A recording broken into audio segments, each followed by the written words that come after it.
This stuff translates to the real world, bro. Trust me. Hi everyone, welcome back to another Scotty Karate video. The best little martial arts channel you've never heard of. Today we're going to be going over something simple. Does the things you learn in martial arts translate? Should it? That on today's episode of...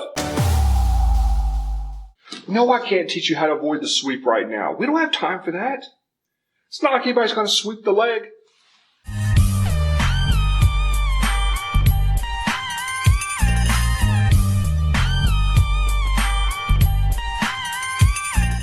So when you're in the dojo, you're learning all sorts of different things. And it absolutely translates to the real world. As a matter of fact, it's one of the things that a lot of people talk about the most with martial arts is how well all the lessons you learn in martial arts do translate. Even if you're in a more sport-oriented martial art versus a street, the lessons you learn still translate. So, for example, what do you do when you come into the dojo twice a week? Give up? You're showing consistency, right? Showing up to your dojo to train every couple days or when you can shows that you're dedicated to something else besides just work and school and going home. This allows you to get out of the house and build that camaraderie, which also helps. You'd be surprised how many people work from home nowadays, and having a place you can go socialize even a little bit is greatly beneficial.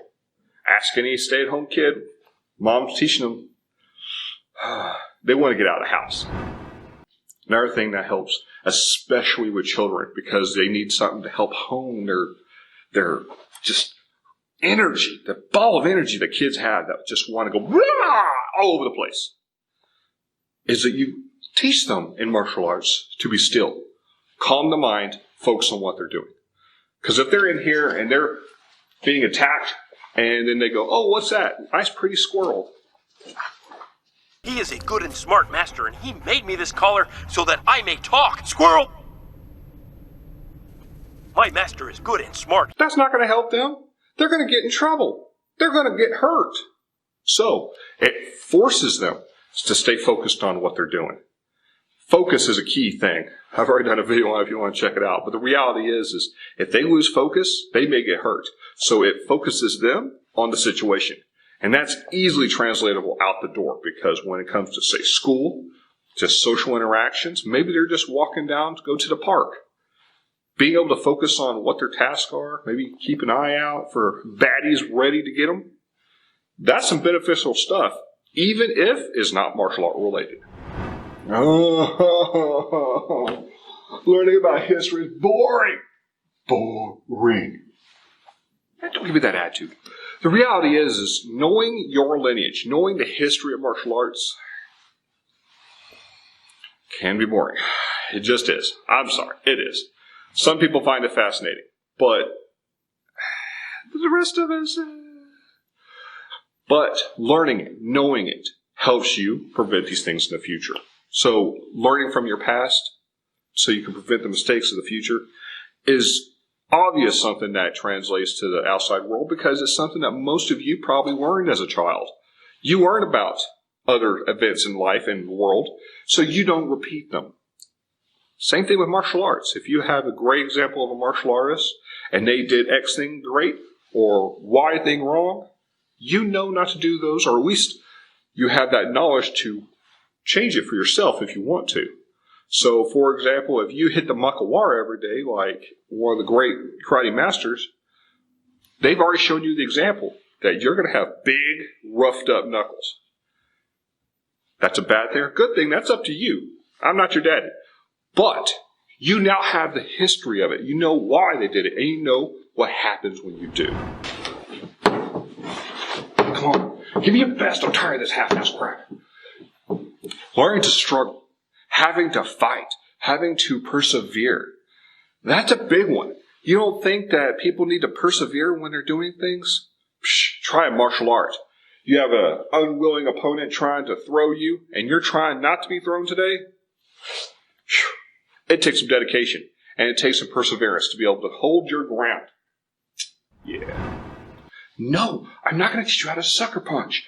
Why do you ask me these things? And Finally, one of the biggest things that I say translates from the dojo to the outside that's not martial art related is strictly respect. If you haven't seen how much a child or just anyone, honestly, changes how they treat and talk to people after they become a martial artist, it's night and day. There are exceptions. I'm not going to name names, kind of regret. But the reality is at some point, you're going to learn respect because you have to. It's that brotherly bond of actually fighting and that struggle. Well, once that happens, you learn that respect. Plus, it's built in. The person to your right is your superior, your senpai. The person to your left is your kohai. You help them, you get help from your senpai. It's a real simple system, but it teaches you the hierarchy and respect. Everybody deserves respect. Don't care if they're still a white belt or if they've been in the dojo 20 years. Everyone deserves respect. And that easily translates to the street. When you go outside, you'll learn real fast that when you treat people with respect, a lot of the time they treat you right back. But you might be the one that has to initiate it. And it's not a big deal to you if you've been taking a martial art because it's just everyday life for you now. Things that translate to the real world. Well, I hope you liked today's video. Pretty simple concept, but you'd be surprised how many people do not think that anything in martial arts actually affects the real world. You'd be greatly mistaken. It affects it dramatically and in different ways. This is just a small, tiny piece of it. If you like the video, please like, comment, and subscribe. And don't forget to hit that notification bell in the corner so you know my videos are posted each week. And as always, the more you train, easier to fight.